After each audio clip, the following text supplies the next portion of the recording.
வாக்குறுதிகளை பற்றியெல்லாம் பேசினார்கள். பொதுவாக வாக்குறுதிகள் சர்வதேச அளவில் பொலிட்டிக்கல் பினாமினல் எப்படி உருவாகிறது? ஒரு பிரச்சனை, அந்த பிரச்சனைக்கான ஒரு சொல்யூஷன்ஸ், அதை எந்த பொலிட்டிக்கல் இன்டர்ஃபரன்ஸ் இல்லாமல் செயல்படுத்தக்கூடிய ஒரு செயல்முறை, பின்பு வரக்கூடிய அந்த வெற்றியை ரோடு போடுவோம் என்று சொல்லி ரோடு போட்டதை காண்பித்து எக்ஸிபிட் செய்து அவர்கள் முன்னோக்கி செல்வார்கள்.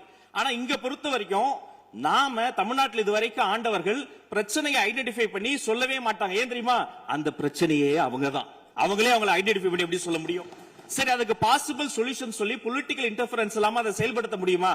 ஒரு முனிசிபல் கவுன்சிலர் தொடங்கி மாண்புமிகு அமைச்சரினுடைய வீட்டில் இருக்கிறவர்கள் வரைக்கும் கமிஷன் மீது கமிஷன் அடித்து அந்த ப்ராஜெக்டே முடியாது. கடைசி எதை விளம்பரம் செய்வது? அந்த திட்டத்தினுடைய வெற்றியையா?